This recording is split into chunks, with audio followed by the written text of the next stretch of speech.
자, 오늘 수업 시작합시다. 오늘 수업은 첫 번째, 현대사회에서 청소년들에게 왜 레크리에이션이 필요한가, 그 다음에 그런 청소년들의 특성을 생각했을 때 레크리에이션 지도자는 어떤데 좀 더 신경 써야 되는가, 뭐 이런 것들에 대한 내용들을 하도록 하겠습니다. 오늘 수업까지 끝나면 기본적으로 레크리에이션의 기본 개론은 기본 개념 관련된 건 다 끝나는 것 같고요. 다음 주부터는 실제 현장에서의 적용이나 이런 것들과 관련해서 이론을 살펴보도록 하도록 하겠습니다.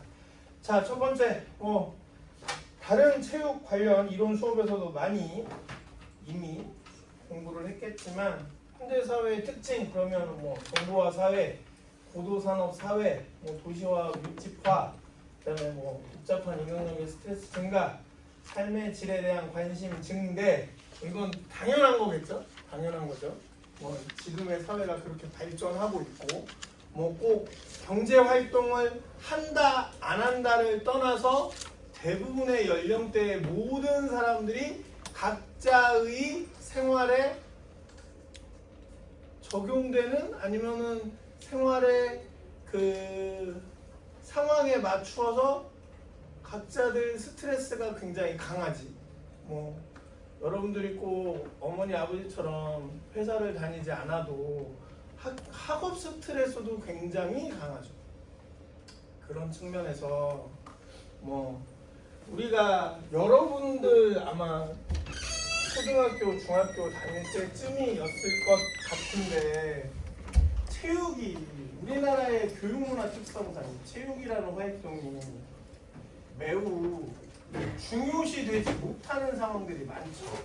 그런데 그래도 이 스포츠라는 문화 또는 스포츠라는 컨텐츠가 그래도 이 현대사회에 계속 필요하다라고 사람들한테 인식될 수 있도록, 그리고 그런 것들이 납득되도록 하는 이유는 스트레스 해소에 스포츠 활동만한 게 없으니까.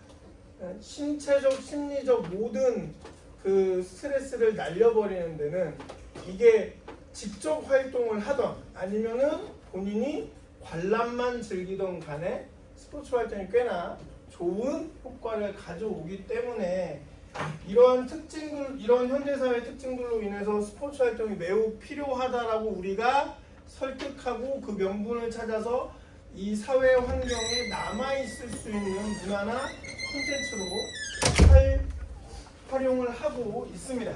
그런 차원에서 지난 개념과 연결하면 레크리에이션은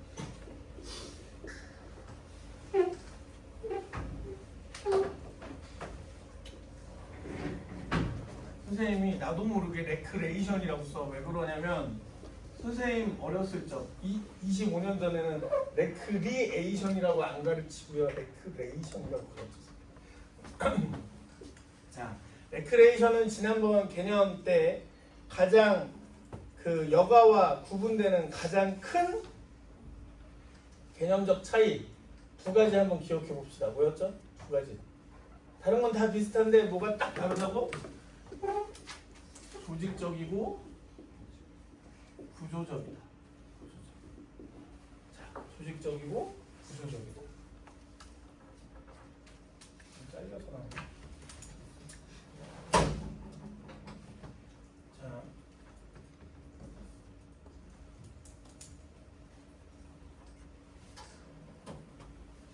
자, 현대사회에 아까 현대사회 특징을 보면 그 특징들로 일어나는 문제들을 한번 살펴보면, 첫 번째는 가장 크게 디지털화된다. 그래서 인간관계가 약화된다.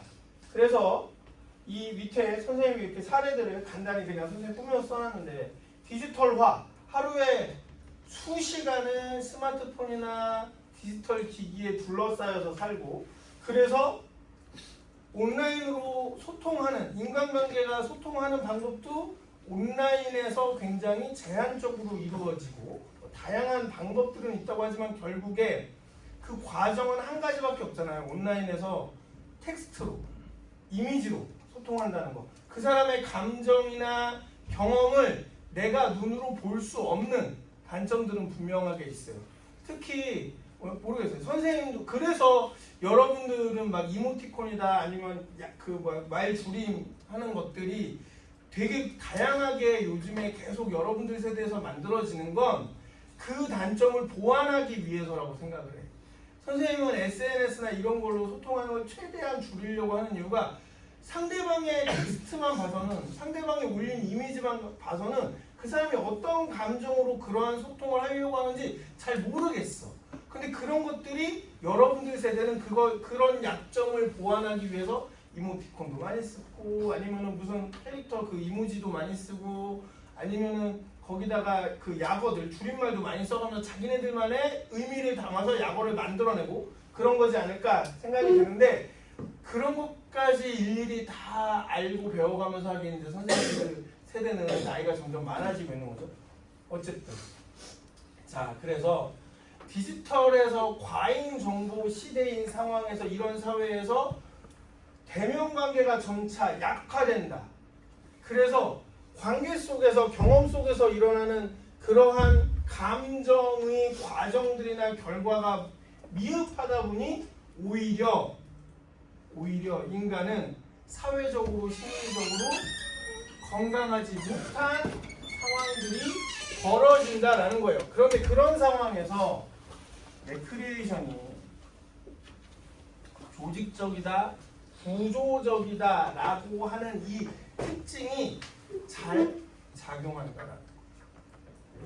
앞선 시간의 개념에서 여가는 이것과 이것이 상대적으로 레크리에이션에 비해서 약하단 말이에요. 그렇죠? 조직적이다, 구조적이다가 여가라는 개념 내에서는 레크리에이션보다 상대적으로 약하단 말이에요. 왜?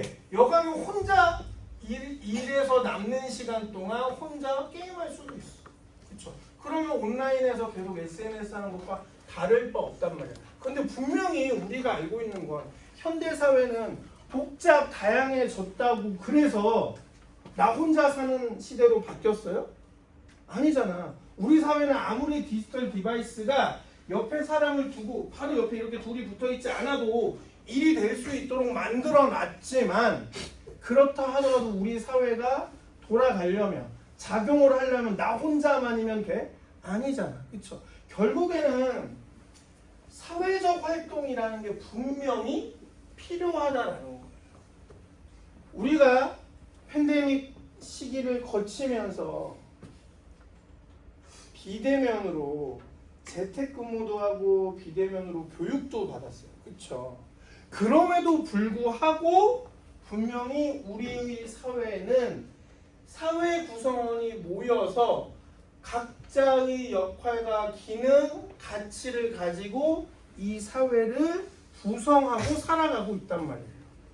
그냥 장소와 시간만 변화할 뿐이야. 그때그때 상황에 따라서.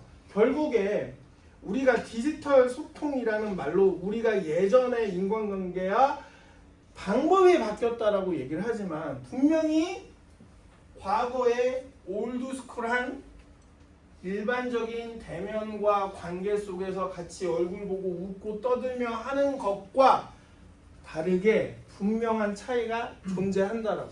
그러면 그걸 상쇄시켜줄 방법은 아직 남아있다.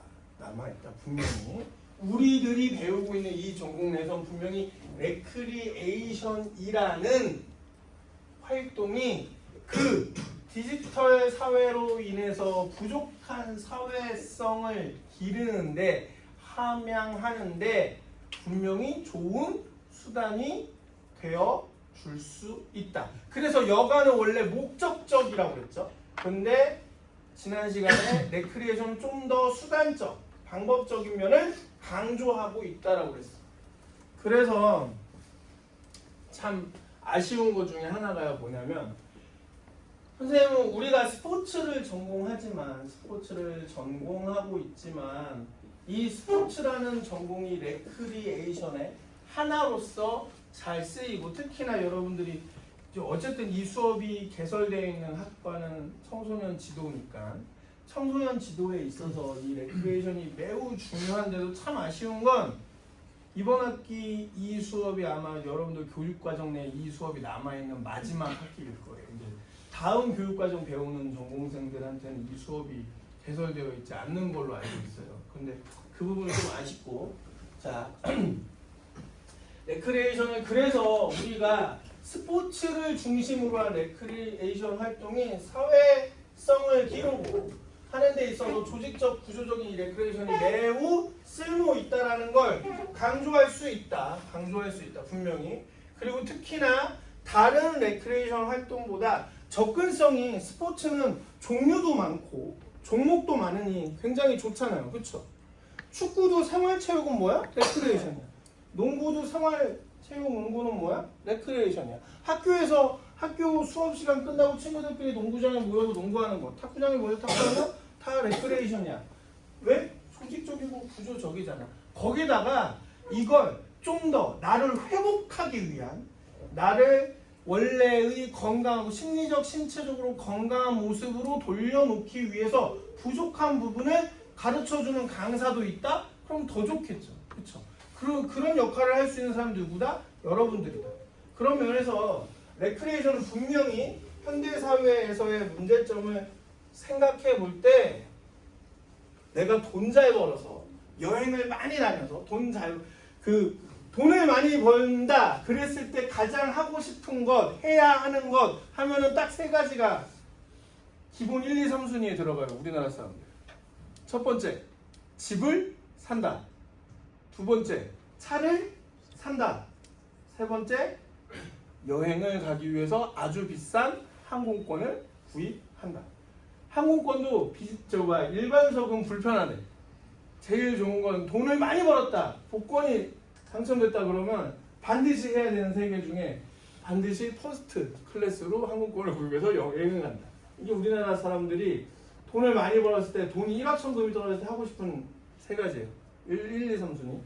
자, 그런 걸 떠나서 일상에서 우리가 최대한 행복과 만족 아니면 자기 스스로 심신의 이러한 안정감을 가지기 위해서 평상시에 이러한 현대사회 문제점이 있음에도 불구하고 우리가 이걸 회복하는데 다시 되돌리는데 조금이라도 도움이 되는 활동을 하면 우리 관점에서는 스포츠를 이용한 레크리에이션이라 한다면 더할 나위 없지 않을까. 그래서 이런 현대사회 문제점을 한 번씩 계속 보도록 하겠습니다. 자, 그럼 현대사회에서의 레크리에이션의 필요성은 뭘까? 그래서 지금 선생님이 설명한 거죠. 우선 첫 번째, 신체적 건강 증진, 정신적 스트레스 해소, 그 다음에 그 무엇보다 중요한 게 뭐다고? 이 조직적, 구조적, 그리고 나를 회복할 수 있는 이유에서 사회적 관계 형성 및 개선을 한다는 데서 일반적인 여가 활동보다는 레크리에이션을 강조하는 게 매우 현대사회에서 쓸모 있을 수 있다라는 겁니다. 더욱이 자아 실현의 수단, 개인의 흥미와 재능을 발휘할 수 있다면 좀 더 이걸 스스로 강화할 수 있겠지. 우리가 취미나 특기가 뭐예요? 결국에 내가 잘하고 잘할 수 있고 실증 내지 않고 꾸준히 할 수 있는 것들이 보통 취미나 특기가 되잖아요. 그렇죠? 자, 이렇게 네 가지 정도의 경우를 해결하고 난다면 당연히 스스로의 삶의 질은 조금씩 올라가겠지. 조금씩 올라가겠지. 선생님 요즘 아주 좋은 레크리에이션 말고 여가의 수단을 찾았거든요. 여가의 수단을 찾아서 내 쉬는 시간을 조금 넓게 가져갈 수 있고 조금 내 스스로의 수면의 질도 높일 수 있는 나름의 방법이긴 한데요. 신체적 건강을 해칠까봐 조금 고민 중이야. 왜냐면 선생님 원래 술을 잘 못 먹어요. 그러니까 체질은 술이 전혀 요즘 여러분들 세대는 술도 잘 안 먹는데 선생님은 체질적으로 우선 술이 안 받는 사람인데 술을 갑자기 너무 좋아하게 돼서 그 이유가 뭐냐면 잠을 잘 못 자요. 왜냐면 밤새 일을 해야 되고 논문을 써야 되고 여러분들 수업 준비하고 논문 쓰고 하다 보면은 24시간이 진짜 부족하거든요. 진짜 부족해.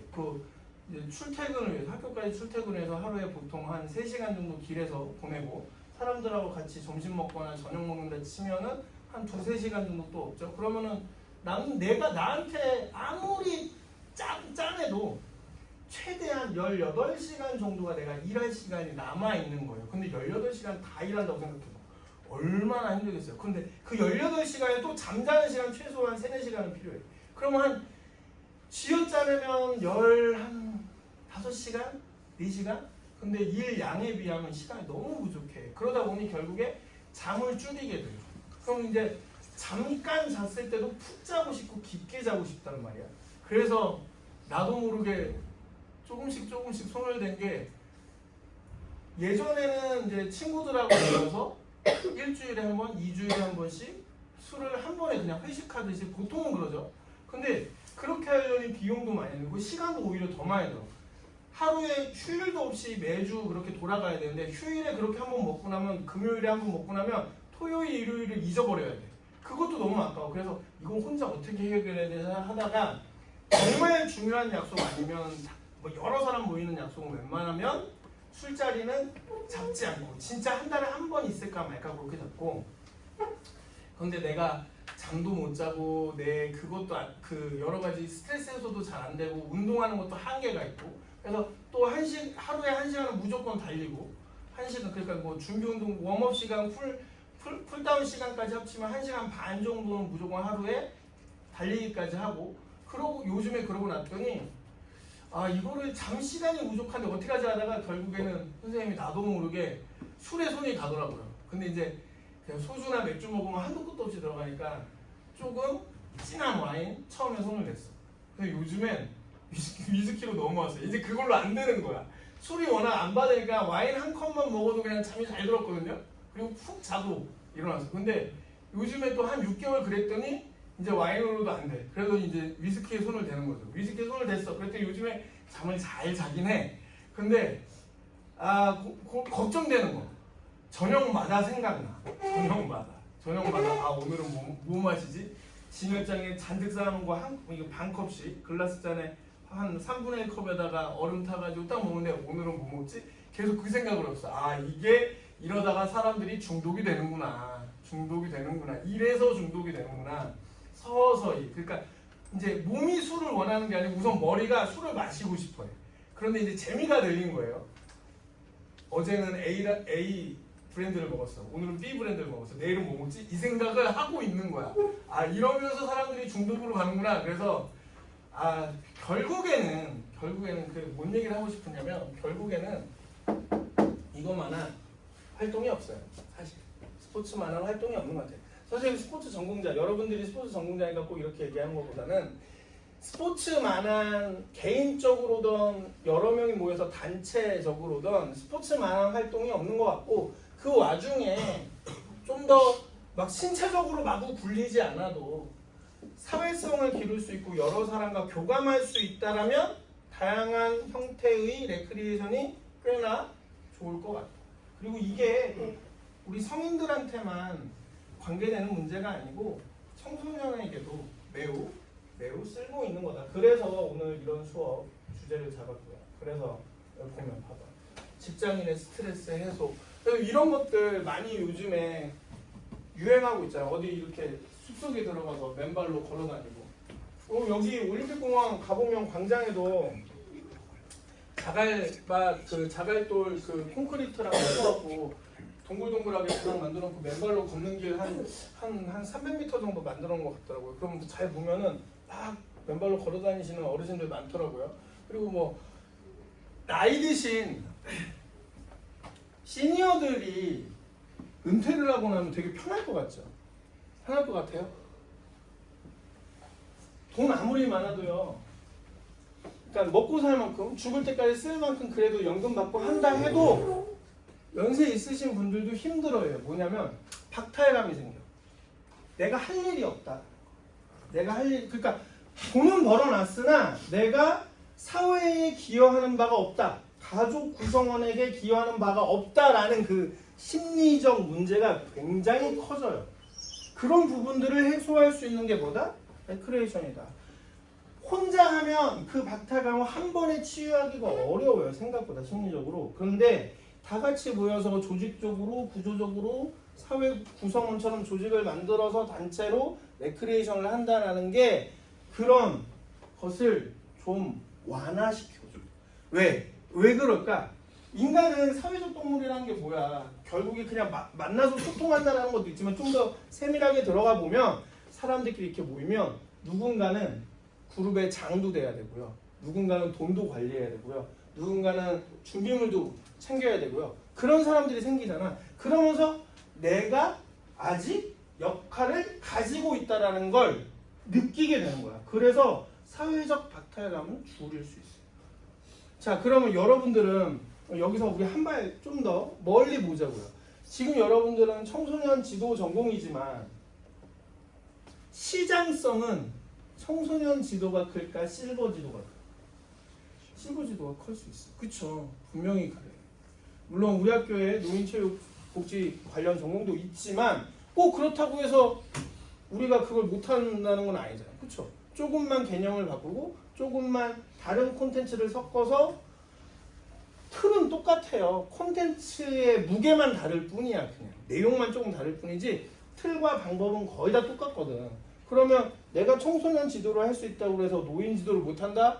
그런 개념은 아니잖아. 그렇죠? 우리 학교가 좀 더 많은 전공생들을 양성하기 위해서 전공을 나눴을 뿐이지 우리가 청소년 지도 한다고 해서 노인체육 복지 못하는 건 아니니까. 그렇죠? 그리고 특수형 못하는 거 아니니까. 그런 면에서 분명히 레크레이션이 좋은 사례가 된다. 그러면 내려가는 거. 청소년의 기본적 심리적 특징. 여러분들 어렸을 때 이랬어요? 자, 자아정체가 나는 누구인가? 감정 기복이 심하다. 독립심과 자율성 추구. 또래일단의 영향이 큰. 여기까지는 거의 대부분이 그럴 것 같아. 여기 아래부터 위에까지 세 개까지. 근데 나는 누구인가 고민하는 정도면 선생님 모르겠어요. 선생님 경험에는 저 정도까지 경험을 하거나 고민을 했다라고 한다면 굉장히 그 사고 능력에 이렇게 좀 더 치우친 사람, 생각을 많이 하거나 책을 많이 읽거나 그래본 사람이 아니라면 저런 경험은 쉽게 많이 하지 않는 것 같고 보통 대부분은 청소년기에 이거 정도는 당연히 한 번씩 느껴봤을 것 같아요. 집을 나가서 살아보고 싶다, 엄마 아빠 간섭 안 받고 싶다, 뭐 이런 것들 충분히. 근데 이런 것들을 이런 감정의 기복마저도 해소시키는 것이 바로 레크레이션이 될 수 있다는 거예요. 또래들 간에 계속해서 공통점을 찾아주고 그 공통점을 긍정적으로 선순환할 수 있도록 만들어주는 것 자체가 매우 중요하다는 거지. 그래서 단순하게 무슨 활동을 하자가 아니고 그 활동을 이용해서 조직, 구조, 사회성을 길러줄 수 있어야 된다는 거예요. 그래서 우리가 그 스포츠를 가르치는 각 종목별로 무언가를 가르치는 학원들이나 아카데미를 가보면 제일 안 좋은 교습 방법 중에 하나라고 하는 게 뭐야? 그냥 장비 주고 방법 가르쳐주고 그냥 이거 해 이렇게 하면 돼 라는 것은 사실 아무 의미가 없어. 아무 의미가 없어요. 혼자 그냥 대충 배워서 수영하면 되고 혼자 배워서 그냥 공원에서 그냥 무술하면 되지. 수영, 달리기, 무술, 사지를 다 쓰고 열심히 밥 먹고 운동하면 근육 기르고 근골격 기르는데 전혀 문제 없어요. 우리가 굳이 엄마 아빠가 돈을 써서 비용을 써가면서 어렸을 때 아이들한테 스포츠 활동을 가르치는 것 첫 번째는 우리 아이가 예체능에 소질이 있으면 거기로 키우고 싶어서 그랬죠. 두 번째는 거의 대부분의 사람들이 그렇게 명문화시켜서 쓰진 않지만 다 사회성이야. 우리 아이가 튼튼하게 자라면서도 다른 사람하고 경쟁하고 다른 사람하고 몸을 부딪히면서 다른 사람을 배려하고 그런 데 생기는 문제를 스스로 해결하는 힘을 스포츠 학원에서 배울 수 있다라고 생각을 하거든. 명문화시켜서 엄마 아빠가 머릿속을 그걸 막 일일이 구조화시켜서 상담을 하진 않지만 사실은 우리가 은연중에 우리가 20년, 30년 살면서 몸으로 체득한 거예요. 그래서 우리 아이도 태권도 부장이구나. 선생님이 학부 때 태권도를 전공했지만 태권도장에 여기 이 중에 태권도장 가본 사람 어렸을 때 다녔다. 없을 수가 없어. 빨리 손 들어봐. 거봐. 반 이상 있단 말이야. 내려. 자, 왜 보내겠어? 군대 갈 때 1단 따라고? 그건 아빠의 욕심이야. 아빠의 욕심인 거고 보통은 그냥 동네 아이들 다 가잖아. 우리 아이가 그 사이에 껴서 같이 놀아야 돼. 그러면서 승급도 하고 승담도 하면 좋은 거야.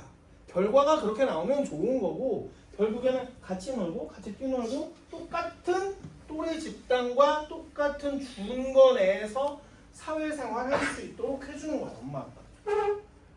그리고 이제 세 번째가 비용에 맞추어서 엄마 아빠 맞벌이 할 때 가장 아이를 잘 돌봐주는 곳 하다 보니 태권도장이 되는 거죠. 하지만 결국에 가장 큰 사회적 철학적 이유로는 우리 아이가 또래의 중고 집단들과 함께 활동하는 시간을 늘림으로써 거기에 무사하게 지낼 수 있도록 당연스럽게 지낼 수 있도록 만들어주는 곳이 되는 거죠. 자, 그래서 청소년의 이런 심리적 특징을 보자면 분명히 레크레이션이 필요하다. 선생님이 별거 아닌 내용 가지고 길게 얘기하는 이유는 딱 한 가지예요.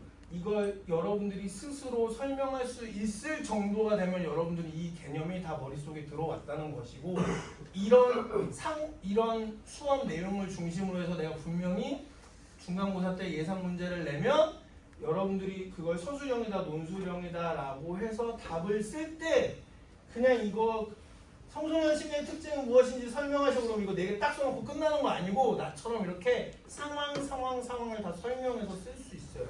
그래야지 진짜 논술이고 그래야지 진짜 서술형 시험인 거야. 그래서 자세하게 말을 해주고 있는 거고 저기에 담아놓은 거고 올려놓을 거고 여러분 보고 꼭 얘를 나랑 똑같이 사례를 들어서 설명하지 않아도 또래 집단에 대한 것은 어떤 상황을 설명하는 것인가, 독립성, 자율성 추구에 대해서 어떻게 설명할 것인가를 여러분들 스스로가 해설할 수 있어요. 그래서 설명하는 겁니다. 감정 기복이 심하다. 이런 거 우리 선생님은 그러니까 그거 알아요? 우리 예체능 선생님들끼리 실기도 가르치는 예체능 선생님, 특히 중고등학교 가르치는 선생님들끼리 그런 얘기를 많이 해요. 뭐냐면 예체능을 하면서 그러니까 이거 조금 다른 내용인데요. 요 일부러 뭐 차별을 두는 건 아니고요. 구분을 하는 건 아니고 입시체육한 친구들하고 좀 다르게 어렸을 때부터 자기 종목 가지고 꾸준히 배운 친구들 있죠. 농구면 농구, 야구면 야구, 태권도면 태권도, 무용이면 무용 꾸준히 배운 친구들 특히 예체능에서도 몸을 쓰는 거 몸을 쓰는 친구들은 그런 경험이 있어요. 우리 강사들끼리 하는 얘기인데 선생님들끼리 실기를 직접 가르쳐본 중고등학생들 몸을 쓰기 때문에 안전사고의 위험도 있고 몸을 쓰기 때문에 불의의 여러 가지 문제점들이 발생할 수 있어요. 그러다 보니 우리나라의 교육 방식은 굉장히 지도자가 통제를 많이 해요. 통제를 굉장히 많이 해. 태권도도 그렇고 특히 선생님 아내는 우리 학교 무용과 나왔거든요. 근데 무용 선생님인데 중고등학생을 가르치고 레슨하고 있는데 우리 와이프랑도 얘기를 해보면 그리고 와이프 주변의 선생님들 내 주변의 태권도 선생님들하고 얘기를 해보면 그 통제를 굉장히 많이 한다고요. 어렸을 때부터. 그래서 무슨 일이 벌어지느냐 사춘기를 못 지나가. 사춘기를 못 겪어. 보통 이 청소년 시기에 이런 감정이 들기 시작하면 이제 사춘기가 오는 거잖아. 저걸 생각할 겨를이 없어. 일어나면 새벽 운동가, 학교에 공부해, 학교 끝나면 다시 태권도장 아니면 무용 홀에가.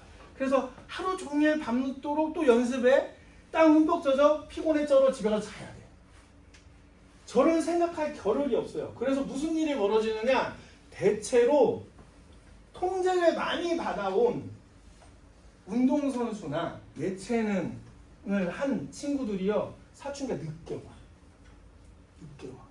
그러니까 이건 경험적으로 우리가 느끼는 거야. 그러니까 선생님들이 나도 그랬고 얘네들도 그렇고 보통 대학교를 입학해야지 오는 선생님은 내가 예전에부터 썼던 일기를 보잖아요. 나 사춘기 언제 올게요. 내가 판단하는 선생님 판단은 나의 사춘기 진짜 언제 만나? 저는 군대 가서 봤어요. 진짜 사춘기. 그러니까 막 부모님하고 말도 안 되게 싸우고 휴가만 나오면 부모님하고 싸우고. 그러니까 중고등학교 때 한 번도 부모님한테 대든 적도 없어요. 진짜 뭐 말다툼한 적도 없고 말대꾸한 적도 없는데 군대 가서 휴가 나오면 부모님하고 싸우고 있고 그리고 술 먹고 친구들하고 술 마시고 괜히 밤에 돌아다니면서 어지러운 짓 하고 다니고 다 군대 시절이죠. 다. 그래서 진짜 늦게 오는 거야. 근데 대체로 친구들하고 경험을 해보면 물론 일탈 행동을 하긴 해요. 근데 감정 기복에 대한 정신적 스트레스에 대한 일탈 행동이 아니고 단체 활동하다 보니 어쩔 수 없이 하는 일탈 행동은 예체능하는 친구들도 통제를 받았던 친구들도 친구들끼리 일탈 행동은 행위적으로는 해. 근데 사회적으로나 이런 정신적인 사춘기는 늦게 와. 상당히 늦게 와요. 상당히.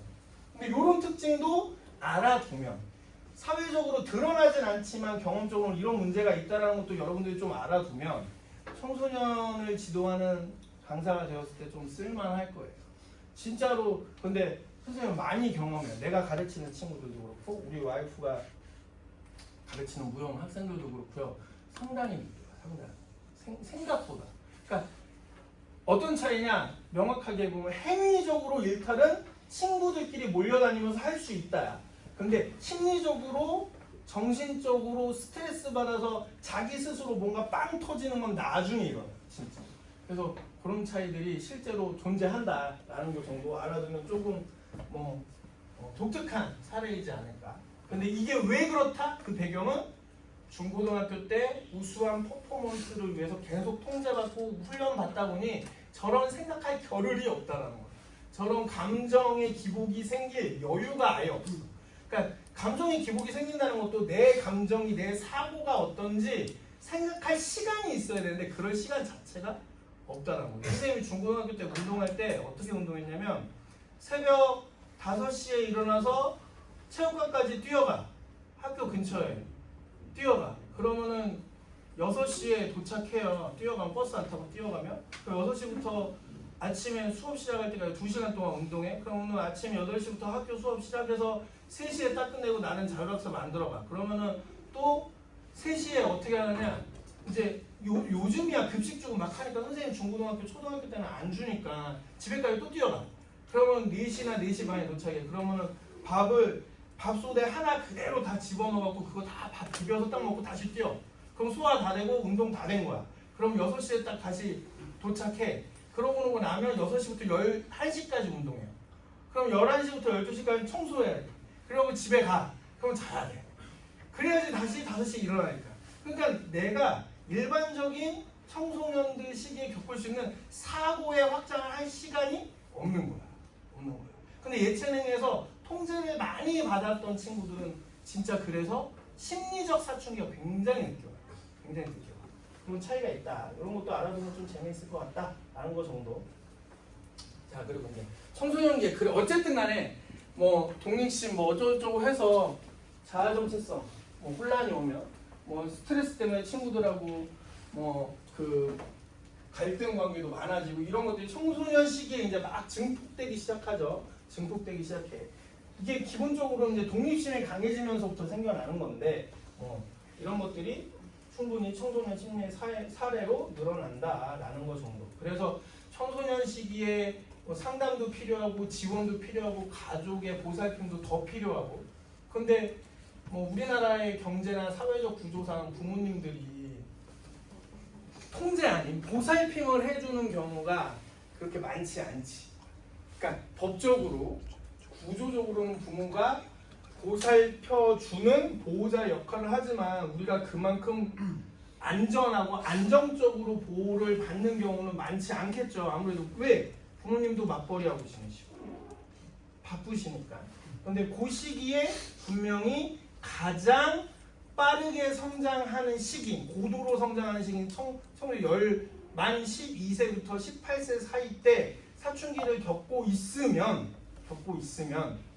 저런 문제들이 분명히 나타날 텐데 그걸 해결할 방법이 없다라는 거, 좀 부족하다는 거. 그리고 왜 우리가 흔히 그런 말 하죠. 요즘 아이들은 사춘기가 빨라진다라는 표현 많이 쓰지.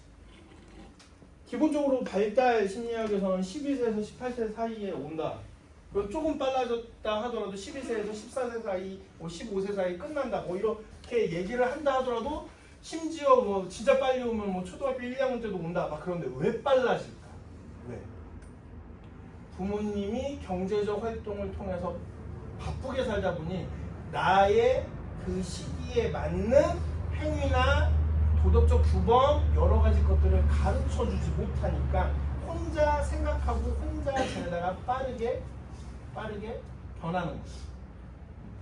안정적인 단계를 다 거치지 못하고. 그래서 이게 그냥 신체적인 게 발육이 빠르니까 사고도 빨라진다기보다는 사회적 문제가 더 크다. 아이들이 사춘기가 빨리 오는 건 우리가 얘기하는. 자, 그래서 심리적 특징은 사회적 특징은 넘어가면 사회화 과정의 중심기, 청소년기는 사회화 과정의 중심기이다. 역할 갈등도 경험하게 된다. 그런데 이 와중에 미디어나 온라인 커뮤니티 통해서 너무 보고 듣고 할 게 많으니 혼란스러워. 왜? 판단을 못하거든. 그걸 배운 적이 없으니까. 여러분들이 사회적으로 여러분들 스스로 이게 옳다 그러다 아니면 이게 좀 더 바람직하다 이게 좀 더 효과적인 거다를 판단할 수 있을 정도의 기준이 생기는 건 최소한 대학교 1, 2학년까지 거쳐서 웬만한 것들을 사회적인 내용들을 학습하고 마쳤을 때야. 그런데 그걸 판단할 수 없고 기준도 마련하지 않고 학습도 덜 된 시기에 온라인이나 미디어를 통해서 너무 많은 걸 봤잖아요. 근데 그래서 옳고 그른 걸 아니면 좀 더 바람직한 거, 덜 바람직한 거를 판단할 수 없는 상황이니까 굉장히 더 요즘은 힘들어진 거지. 그래서 일부러 운동시키는 부모님들이 있어요. 특히나 선생님 주변 사람들한테 내가 그래서 아까 얘기했던 그 선생님의 사춘기가 늦었다는 그런 얘기를 하면서 거꾸로 알려줘요. 운동시켜. 그러면은 저거 겪을 시간 없다. 다만 단점은 있다. 늦게 오면 진짜 큰일이다. 그렇다고 해서 너무 늦게 와도 큰일 난다. 라는 얘기를 하지만 내 주변 사람들한테는 운동시키고 예체능을 꼭 특기로 뭐 학교를 보낸다는 개념이 아니고 그렇게 하다가 정말 잘하면 학교 보내면 좋지. 학교를 그런 쪽으로 키워주면 더 좋겠죠. 근데 운동 하나 배우고 예능 하나 배운다고 해서 나쁠 거 없다. 그러면 조금 더 그 시기를 늦추거나 아니면 그 시기에 너무 스트레스 받는 걸 해소할 수 있는 여러 가지 요소가 되니까 가르쳐라. 운동 가르치면 좋다. 라고 많이 설명을 합니다. 선생님은. 자,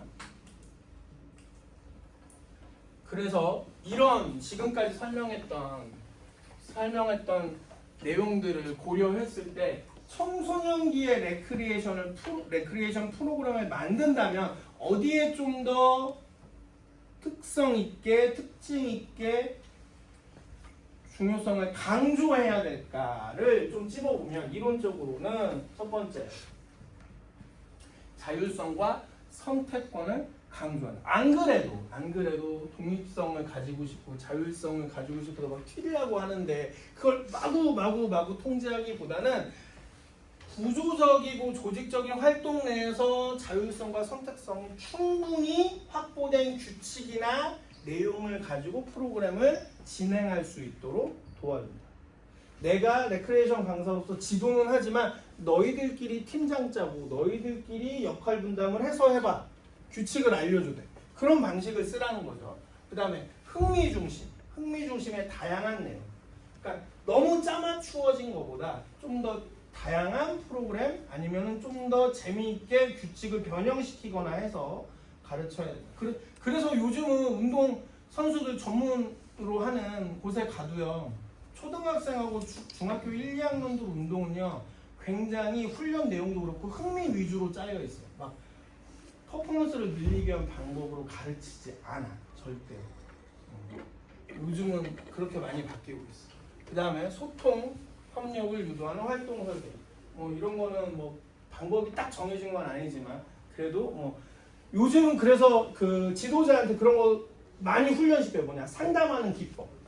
그러니까 아이들한테 예전에는 상담한다는 게 불러놓고 이렇게 훈계하듯이 하는 상담을 주로 해서 선생님 어렸을 때만 해도 그랬는데 요즘은 상담 기법도 가르쳐서 아이들하고 공감하는 방법, 들어주는 방법, 경청하는 방법도 많이 가르치고 선생님들한테. 그래서 아이들하고 소통한다는 게 아이들 얼마나 답답하죠. 청소년기에 얼마나 답답해. 막 자기의 그 욕구는 막 늘어나고 있는데 해결할 수 있는 거가 많지 않아.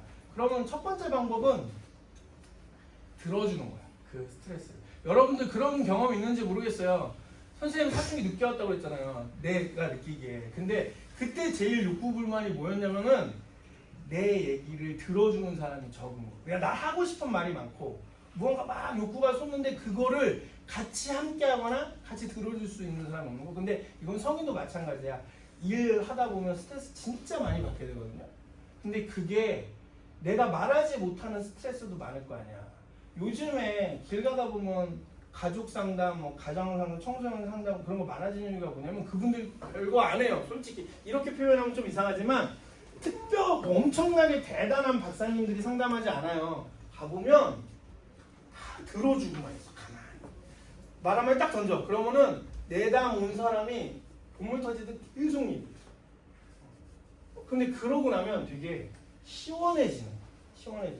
그래서 청소년들하고 레크레이션을 하는 강사들은 특히나 그 행동이나 감정의 기복을 잘 포착해서 대화하는 기법도 배워야 되고 알아야 된다. 아이들의 눈높이에서 대화하지 못하면 사실 진짜 좋은 선생님 되기에는 어려운 면이 있어요. 요즘 확실히 그런 것 같아요. 선생님 진짜 경험이에요. 선생님이 지금 이제 40 올해로 6이 됐는데 그 38에서 40으로 넘어갈 때 한 3, 4년이 너무 힘들었어요. 너무 심리적으로 너무 힘들어서 선생님 진짜 나도 모르게 여러 사람들하고 얘기를 하고 나서 그 심리상담소에 한 1년 다닌 적이 있거든요. 너무 편해. 한번 가서 얘기하고 나오잖아요. 그럼 세상이 다 날개돋친 날아갈 것 같아. 너무 마음이 편해져. 근데 실제로 그런다고 하면 그걸 반대로 생각해보죠. 그럼 내가 그런 역할을 할 수 있는 사람이라면 굉장히 좋은 선생님이 될 수 있다는 거예요. 근데 진짜로 대부분의 사람들이 본인이 외형적으로 못 느낄 뿐이야. 한번 가서 진짜로 재미라고 표현하기 좀 그렇고 호기심이라도 한번 가보세요. 진짜 한번 가서 내 얘기 한번 하고 와봐. 자기 얘기. 그러면 정말 마음이 편해지고 세상이 편해진다는 느낌이 갑자기 들어요. 그 정도로 현대인들이 나이를 막론하고 힘들게 살고 있다. 모든 일에 스트레스 받아요. 자, 여기까지 우선 끊고 10분 쉬다 오세요. 각자 식으로 딱 10분